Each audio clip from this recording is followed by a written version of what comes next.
This is a brand new paddle. It's made by Joola, which is probably the second or third biggest brand in pickleball. It's already out, and yet I feel like I'm hearing nothing about it, which is weird because it's probably the best paddle from Joola right now.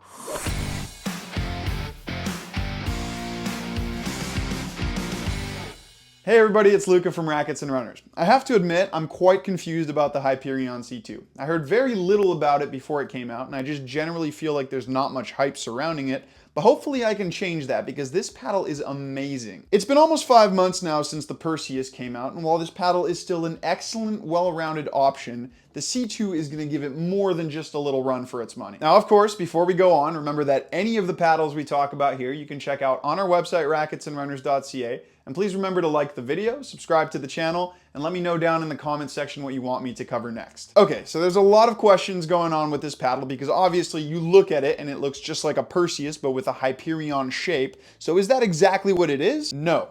There is a new technology here, and it's in the C2 part of the name. It's what Joola is calling their carbon charged surface. I'm gonna be honest, the Perseus didn't exactly disappoint me, but I did find it to be lacking a little bit in power and spin compared to the competition, and when you read the marketing behind carbon charged, that could very well be changing. Carbon charged surface, an additive bonding treatment that strengthens the surface of the paddle to provide a crisper feel with greater energy return. I like the sound of that because if there's one thing Joola always nails, it's feel, and I like a crisp feel.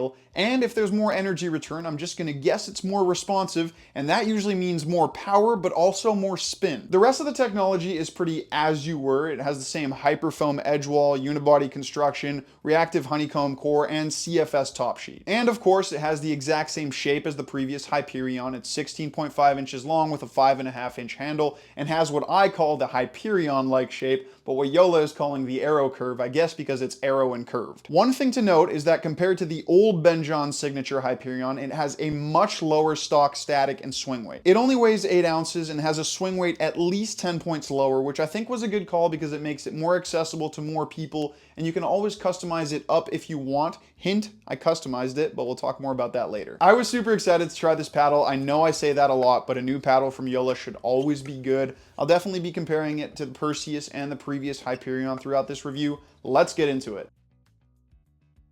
So like I said, part of the reason why I was a little disappointed with the Perseus is because I thought it was a bit behind the curve in terms of power, and as soon as I bounced a ball on the C2, I knew this paddle was going to literally hit different. That's kind of my ritual. As soon as I get a new paddle, I like bouncing a ball on it just to get a feel before taking it out to the court, and even in the store, it was already packing more of a punch than the Perseus. Sure enough, as soon as I took it out to the courts, this thing is a powerhouse. The carbon charged surface hits way more powerful than the Perseus and obviously way harder than the previous Hyperion. It's another one of those paddles like the Double Black Diamond Flashes or Pro Drive Ghost that just instantly launches the ball. You can get ridiculously easy power and depth with very minimal effort. Sometimes this can be a bit of a double-edged sword because it's so awesome on serves and big passing shots, but then it can be a little bit tough to control on chipped returns. Now, power from the baseline is one thing, but where this paddle is honestly probably the best I've tried, at least for 16mm thick paddles, is on power or pop at the net. It gives you so much extra pop and punch on volleys up there, you really don't have to do too much yourself. Just use your opponent's pace, maybe add a little flick of the wrist, and you can easily put away points with its power. A lot of other Gen 2 thermoform paddles have a similar amount of pop, but it's when you add in the fact that this has one of the most stable responses and biggest sweet spots that it starts pushing ahead in the power metric for me. When the Hyperfoam Edge Guard came out on the first Hyperion, I was so impressed. Really, they had changed the game in terms of what I thought was possible for expanding the sweet spot and making a paddle more stable, and the C2 is proof to me that they're still on top in that regard. This thing is just a tank at the net. A lot of thermoform paddles are forgiving, but this is almost a cheat code. You feel barely any fluttering. It really is a paddle made to dominate any sort of power shots up there. One of the reasons a lot of good players still prefer the Perseus over more powerful and spinny thermoform paddles is because this paddle has an element of softness and feel that a lot of those don't have. I'm not going to lie, that softness isn't really there on the C2. Like I said, it has a very launchy feel on returns, and it's a pretty similar story on dinks, resets, and drop shots. It's interesting to me because Joola claims that the C2 has a control score of 95 and that it's 94 on the Perseus, but then that power is 94 on the C2 and 95 on the Perseus. To me, those numbers should be swapped. The C2 is significantly more powerful than the Perseus and has less soft control. But let's go back to the carbon charged surface marketing jargon for a second.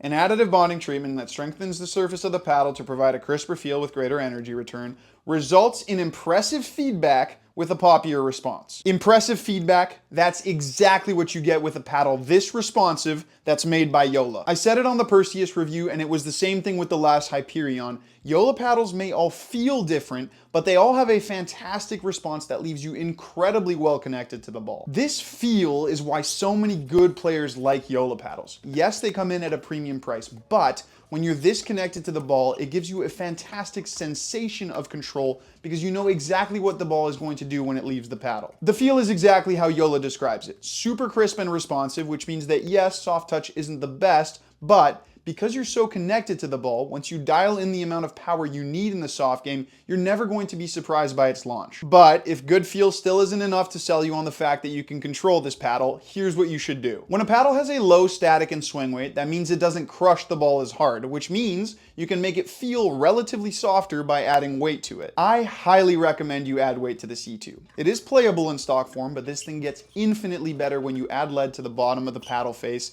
and you're just going to be pushing its stability even higher when you do that. Let's talk about spin, because almost everybody who reviewed the Perseus agreed it was a little bit behind the curve in terms of spin, but that's not the case with the C2. This is, once again, backing up my theory that top sheet grit is not the most important thing in determining spin, but that it has more to do with the molding process, because spin is just significantly better on this thing. I still don't fully understand what was wrong with spin on the Perseus, but when you compare these two back to back, you feel way more bite with the C2, whereas on the Perseus, it kind of feels like the ball is dying a little in the paddle bed. I was getting a ton more movement on serve, which I was really looking for, because one of my main gripes with the Perseus is that I couldn't generate the amount of spin I needed to rein in the depth I was getting on serve. Same story with passing shots or really any type of full ground stroke. There's significantly more spin potential here, to the point where this paddle will make you feel very confident hitting shots that you wouldn't have had the same confidence with on the Perseus. Then you look at the arrow curve shape, and I've already talked about this a little bit in the R3 Nova review, but this shape does move more aerodynamically through any sort of swing compared to the standard elongated one. It's easier to generate that little extra flick of the wrist on any type of shot, and it's especially noticeable on roll volleys. The one little issue I have with spin on this paddle doesn't actually have to do with any feel on contact, but it has to do with this really big grip. Now, I've checked all the C2s, and they're all supposed to have a 4 1/8 inch handle, including the Simone Jardimes, and the Perseus is supposed to be 4 1/4. That's just not true. I mean, you can almost tell just by looking on camera, the C2s is at least 1/8 of an inch thicker. But anyways, how does that affect spin? Well, the thicker your grip, the less freely your wrist can pronate. Basically, it's more difficult to do this motion. Spin is generated mainly thanks to wrist lag, which is when you bend your wrist back while you're winding up for a shot. It lags behind your arm through the stroke, and then you whip it through contact, which is how you generate spin on the ball. Because your wrist is more contained with a thicker grip, you can't get as much wrist lag, which means you won't be able to generate as much snap for spin. Do keep in mind this is extremely minor and honestly very technical, but I do wish this paddle came with a slightly smaller grip size. There are ways of making the grip smaller. I might explain that in a future video. The one big benefit you'll get from a thicker grip, though, is stability, because the paddle flutters less in your hand, so you big-handed people may really like this.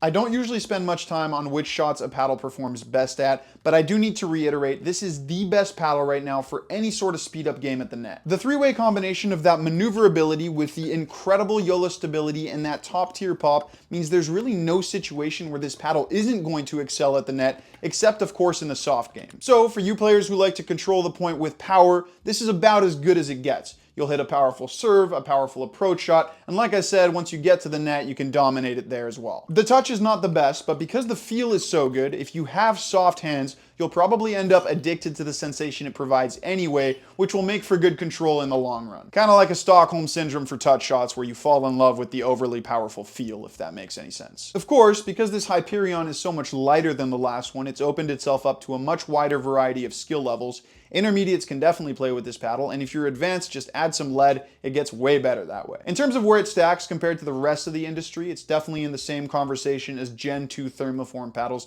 but it has a more premium feel than a lot of those, which will justify the high price for some people. It is worth noting, because we've talked about Rhombus Novas and Pickleball Apes paddles over the last few weeks, but the C2 is not like those. It's a more powerful paddle and doesn't have the same element of softness that those do. I'm going to be playing a lot more with this paddle. It's up there with the R3 Nova as one of my favorite paddles right now. I just need to figure out whether I want more power and spin or soft control. For now though, that is going to be the end of the video. Thank you so much for watching. Remember that if you do want to demo any of these paddles, you can come visit us in store, or you can check them out online at racketsandrunners.ca.